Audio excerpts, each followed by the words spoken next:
نحمد اللہ العظیم ونصلی علی رسولہ الکریم اما بعد۔ معروف عالم دین ہندوستان اور پاکستان میں ہی نہیں بلکہ دنیا بھر میں جانے پہچانے اور پسند کیے جانے والے عالم مولانا طارق جمیل صاحب کے بیٹے عاصم جمیل کا انتقال ہو گیا۔ اللہ تبارک و تعالی مغفرت فرمائے، ان کے گناہوں کو معاف فرمائے، جو غلطیاں کوتاہیاں ہوئی ہیں انہیں معاف فرمائے اور جنت میں ان کا داخلہ آسان فرمائے۔ شروع میں خبر یہ آئی کہ ان کو کسی نامعلوم شخص نے گولیاں ماریں اور وہ اس جہان فانی سے رخصت ہو گئے، لیکن پھر عاصم جمیل صاحب کے بھائی کا بیان وضاحتی آیا کہ نہیں، کسی نے گولی نہیں ماری، وہ ذہنی مریض تھے، ڈپریشن کا شکار تھے، اور اسی کیفیت میں انہوں نے اپنے گارڈ سے گن لے کر اپنے آپ کو گولی ماری اور خودکشی کا اقدام کیا، جس کی وجہ سے ان کی موت واقع ہو گئی۔ مسلمانوں کو اس بات کا صدمہ ہوا اور ہونا بھی چاہیے۔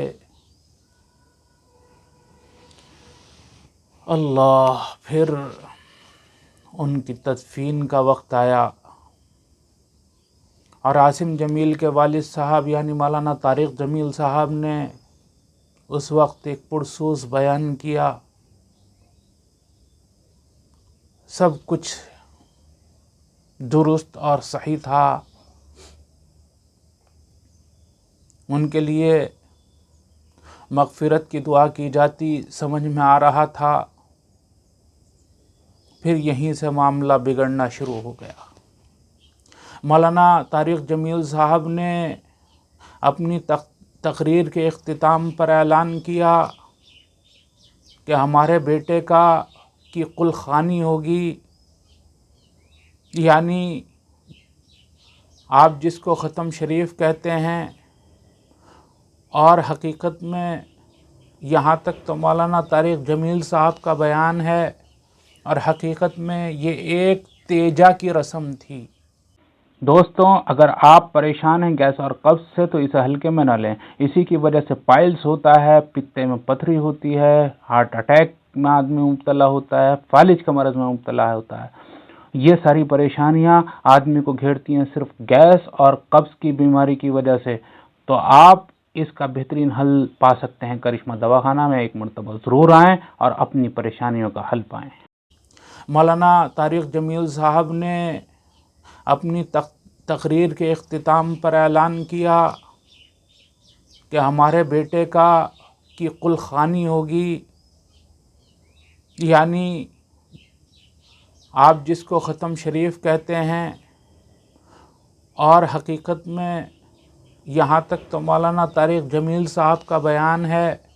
اور حقیقت میں یہ ایک تیجا کی رسم تھی۔ قل خوانی جس کے بدعت کے فتوے علماء حق دیا کرتے ہیں کہ یہ صراحتاً بدعت ہے، اس کا دین سے کوئی تعلق اور واسطہ نہیں ہے، ختم شریف یہ بدعت ہے، اس کا دین سے کوئی واسطہ اور تعلق نہیں ہے،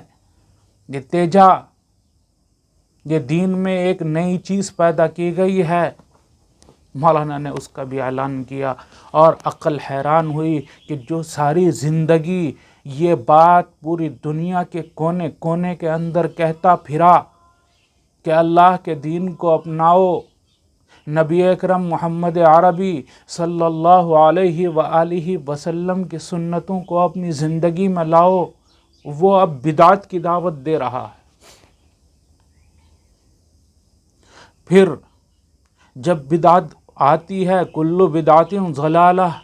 کل ضلالۃ فی النار، ہر بدعت گمراہی ہے اور یہیں سے گمراہیوں کی ابتدا ہوتی ہے۔ مولانا طارق جمیل صاحب کے عاصم جمیل صاحب کی کلخانی میں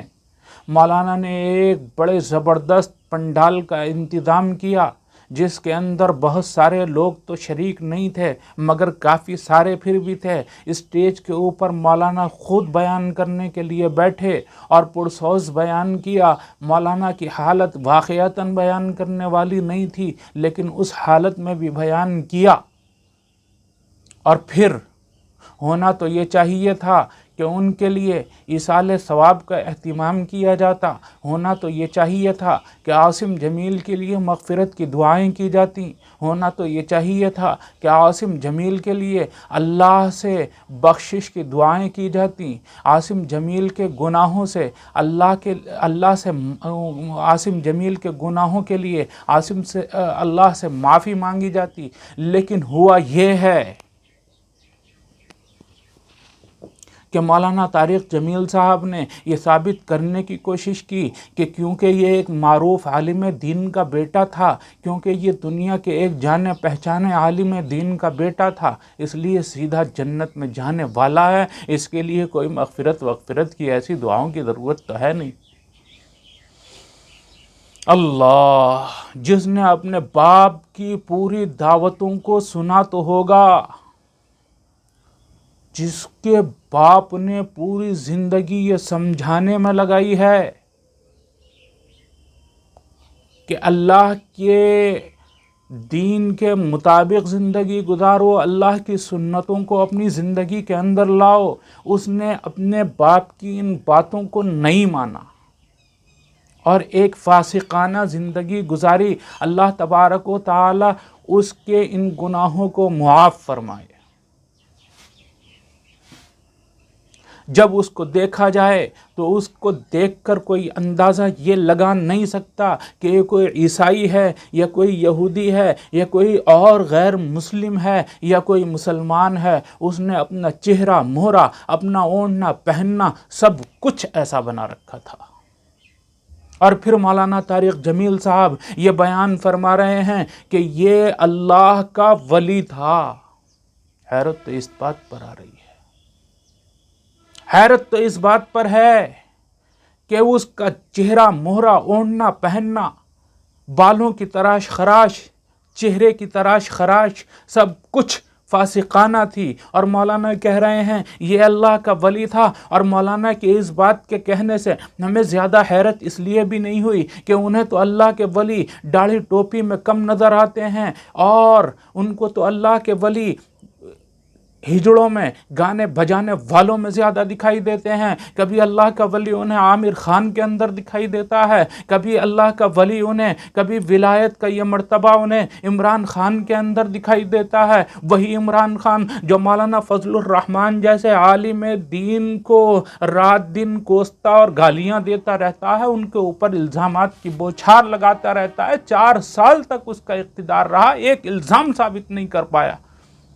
اور مولانا کو اس کے اندر اللہ کا ولی نظر آیا۔ اللہ، تو اپنے بیٹے کے اندر نظر آ گیا تو کیا بات ہے۔ اس بات پر بھی اتنی حیرت نہیں ہوئی، پھر حیرت تو اس بات پر ہوئی کہ ایک دور دراز کا رہنے والا بندہ جو عاصم جمیل کو نہیں جانتا اور اب تک بھی نہیں جانتا، اور اس سے نبی اکرم محمد عربی صلی اللہ علیہ وآلہ وسلم خود بیان میں آ کر فرما رہے ہیں کہ یہ عاصم جمیل ہے، اس کی مغفرت فرما دی گئی ہے، یہ جنت میں میرے ساتھ ہے۔ اللہ اکبر، یہ میرے ساتھ ہے۔ 1,00,000 مرتبہ وہ درود شریف روزانہ پڑھتا ہے بندہ۔ اس بات پر تو تھوڑی سی حیرت ہوئی، لیکن پھر حیرت اس معنی کر دور ہو گئی کہ 1,00,000 مرتبہ کوئی درود شریف پڑھے دن بھر کے اندر، یہ اگر کسی کی کرامت ہو تو ممکن ہے۔ لیکن پھر وہ صاحب عاصم جمیل کو نہیں جانتے، اور عاصم جمیل صاحب کہہ رہے ہیں کہ میرے ابا تک یہ پیغام پہنچا دینا کہ میری مغفرت ہو گئی ایک پاگل سے محبت کرنے کی وجہ سے، ایک پاگل کا خیال رکھنے کی وجہ سے۔ آپ کے اس بیان کا کیا فرق پڑا؟ مولانا میں بتاتا چلوں مولانا کے اس بیان کا فرق یہ پڑا کہ لوگوں نے اب یہ سوچنا چھوڑ دیا کہ داڑھی رکھنی بھی ضروری ہے، یہ سوچنا چھوڑ دیا محمد عربی صلی اللہ علیہ وآلہ وسلم کی سنتوں کو اپنانا بھی ضروری ہے، یہ سوچنا چھوڑ دیا اللہ کے نبی علیہ الصلاۃ والتسلیم کی جو سنتیں ہیں، جو نمازیں آپ دے کر گئے ہیں، آپ کی آنکھوں کی ٹھنڈک ہیں، ان کی طرف توجہ کرنا بھی بیکار ہے۔ اب تو یہ پاگل جس کی وجہ سے عاصم جمیل کی مغفرت ہوئی ہے، اس کی خدمت کرو۔ لوگوں نے پاگل کی خدمت کرنی شروع کر دی، اس کے اوپر نوٹوں کی برسات کرنی شروع کر دی، اسی پاگل کی، کہ اس کی وجہ سے عاصم جمیل کی مغفرت ہوئی، ہماری بھی ہو جائے گی۔ اللہ کے نبی علیہ الصلاۃ والتسلیم بار بار بشارت دے رہے ہیں عاصم جمیل کی مغفرت ہونی ہے۔ میری سمجھ میں یہ بات نہیں آئی، میری سمجھ میں یہ بات نہیں آئی۔ اللہ کے نبی علیہ الصلاۃ والتسلیم نے، ہو سکتا ہے، ممکن ہے، لیکن میری سمجھ سے یہ باہر بات رہی کہ اللہ کے نبی علیہ الصلاۃ والتسلیم نے یا اللہ تبارک و تعالی نے یہ کیوں ضروری خیال فرمایا کہ عاصم جمیل کی مغفرت کی خبر دنیا تک ضرور پہنچے۔ وہ شخص جس نے فاسقانہ زندگی گزاری، جس نے اللہ تبارک و تعالی اس کے گناہوں سے پردہ پوشی فرمائے، نظر انداز اس کے گناہوں کو فرمائے، معاف فرمائے، اور جس نے حرام موت کو اختیار کیا، اس کے گناہوں کو معاف کرنے کا اعلان پوری دنیا تک پہنچ جائے، اس بات کا کیوں التزام کیا گیا؟ کیوں اللہ تبارک و تعالی اسی وقت یہ نظر انداز کر گیا کہ جو ہزاروں بچے، ہزاروں جوان، ہزاروں عورتیں، 10,000 سے زیادہ کی تعداد ہو چکی ہے فلسطین کے اندر شہداء کی، جو صرف اللہ کے گھر مسجد اقصیٰ کی حفاظت کی خاطر اس دنیا سے گئے ہیں، اللہ کی مسجد کی حفاظت کرتے ہوئے انہوں نے جان اللہ کے سپرد کی ہے اور ملبے کے اندر دبے ہیں۔ اللہ تبارک و تعالی نے ان کے لیے خوشخبری نہیں دی، اللہ تبارک و تعالی نے ان کے لیے پیغام نہیں دیا۔ اللہ کے نبی علیہ الصلاۃ والتسلیم اس 1,00,000 مرتبہ روزانہ درود شریف پڑھنے کی کرامت رکھنے والے بزرگ کے پاس یہ پیغام پہنچانے نہیں آئے کہ کوئی خوشخبری فلسطین کے لوگوں کو مل جائے، بلکہ یہ بات پہنچانے کے لیے آئے کہ فاسقانہ زندگی اور حرام موت معنی نہیں رکھتی ہے، معنی یہ رکھتی ہے کہ یہ شخص جو اس دنیا سے گیا ہے، اس کا باپ کتنے مرتبے کا اور کتنا پسند کیا جانے والا عالم ہے، لہذا اس کی مغفرت فرما دی گئی۔ یہ لوگوں تک آپ بات پہنچاؤ، یہ خوشخبری اس کے باپ تک پہنچاؤ، تاکہ اس کا باپ لوگوں تک پوری دنیا میں یہ پیغام پہنچا سکے، اور اس کا نتیجہ یہ نکلے کہ لوگ اب سنتوں کو ترک، اب نمازوں کی اہمیت کو سمجھنا چھوڑ دیں، اور جس پاگل سے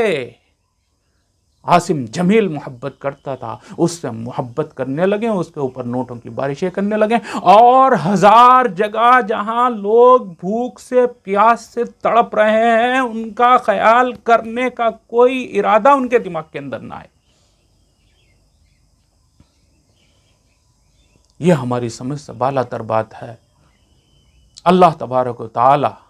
سب سے پہلے تو یہ دعا کہ اللہ تبارک و تعالی مولانا طارق جمیل صاحب کے صاحبزادے عاصم جمیل کی مغفرت فرمائے۔ دوسری دعا یہ کہ اللہ تبارک و تعالی مولانا طارق جمیل صاحب اور ان کے گھر والوں کو صبر جمیل عطا فرمائے۔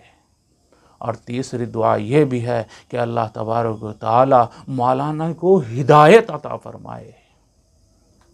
کہیں کوئی ایسا کام اللہ تبارک و تعالی ان کے ذریعے نہ ہونے دے جس سے ایک پیغام غلط دنیا تک پہنچے، اور دنیا ان کی باتوں کو مانتے ہوئے جو ان کو پسند کرتے ہیں غلط کاموں کی طرف پڑ جائیں۔ اللہ تبارک و تعالی ہمیں اس بات سے زیادہ کہ ہمارا پسندیدہ شخص کیا بات کہہ رہا ہے، اس بات کا خیال رکھنے کی توفیق عطا فرمائے کہ اللہ تبارک و تعالی اور اس کے نبی اکرم محمد عربی صلی اللہ علیہ وآلہ وسلم کا دین کیا ہے، اور اس پر عمل کر کے ہی نجات ہے، اس کے علاوہ نجات کا کوئی راستہ نہیں ہے۔ ہاں یہ الگ بات ہے، یہ حقیقت بات ہے کہ اللہ تبارک و تعالیٰ کو کون سی نیکی پسند آ جائے اس کا کچھ پتہ نہیں ہے، لیکن وہ دلیل نہیں بن سکتی، وہ دلیل نہیں بن سکتی۔ اور پھر